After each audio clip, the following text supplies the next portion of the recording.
امام سے روایت کی، کہتی ہیں میں نے حضرت عائشہ رضی اللہ تعالی عنہ سے مہندی لگانے کے متعلق پوچھا۔ انہوں نے فرمایا کہ اس میں کچھ حرج نہیں، لیکن میں خود مہندی لگانے کو ناپسند کرتی ہوں، کیونکہ میرے حبیب صلی اللہ تعالی علیہ وسلم کو اس کی بو ناپسند تھی۔ یعنی مہندی لگانا عورتوں کو یہ جائز ہے، اس میں کوئی حرج نہیں ہے، بلکہ سرکار نے عورتوں کو ترغیب دی کہ اپنے ہاتھوں پہ مہندی لگایا کرو، لیکن حضرت عائشہ کہتی ہیں میں خود اسے ناپسند کرتی ہوں۔ اس کی وجہ یہ ہے کہ مہندی کی جو بو ہے وہ سرکار کو ناپسند تھی، اس وجہ سے بس میں نہیں لگاتی۔ ابو داؤد نے حضرت عائشہ رضی اللہ تعالی عنہ سے روایت کی کہ ہندہ بنت عقبہ نے عرض کی یا نبی اللہ مجھے بیعت کر لیجئے۔ فرمایا میں تجھے بیعت نہ کروں گا جب تک تو اپنی ہتھیلیوں کو نہ بدل دے، یعنی مہندی لگا کر ان کا رنگ نہ بدل لے۔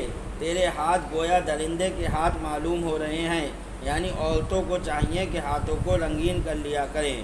ابو داؤد و نسائی حضرت عائشہ رضی اللہ تعالی عنہ سے روایت کی، کہتی ہیں کہ ایک عورت کے ہاتھ میں کتاب تھی، اس نے پردے کے پیچھے سے رسول اللہ صلی اللہ تعالی علیہ وسلم کی طرف اشارہ کیا، یعنی حضور کو دینا چاہا۔ حضور نے اپنا ہاتھ کھینچ لیا اور یہ فرمایا کہ معلوم نہیں مرد کا ہاتھ ہے یا عورت کا ہاتھ ہے۔ اس نے کہا عورت کا ہاتھ ہے۔ فرمایا کہ اگر عورت ہوتی تو ناخنوں کو مہندی سے رنگے ہوتی۔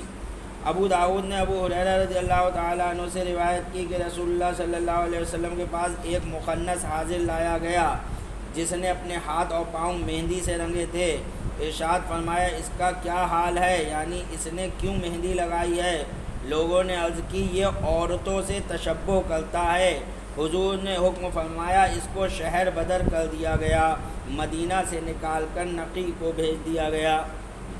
مخنث یعنی جسے عام طور پہ ہم لوگ ہجڑا کہتے ہیں، اس نے مہندی ہاتھوں پر لگائی تو اللہ کے رسول صلی اللہ تعالیٰ علیہ وسلم نے اس کو شہر بدر کر دیا، شہر سے ہی نکال دیا۔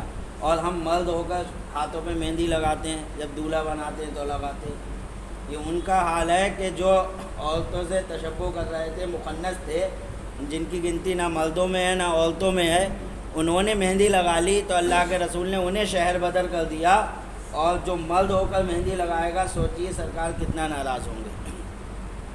ترمذی نے سعید بن المسیب سے روایت کی، کہتے ہیں کہ اللہ طیب ہے، طیب یعنی خوشبو کو دوست رکھتا ہے، ستھرا ہے، ستھرائی کو دوست رکھتا ہے، کریم ہے، کرم کو دوست رکھتا ہے، جواد ہے، جود کو دوست رکھتا ہے، لہذا اپنے صحن کو ستھرا رکھو، یہودیوں کے ساتھ مشابہت نہ کرو۔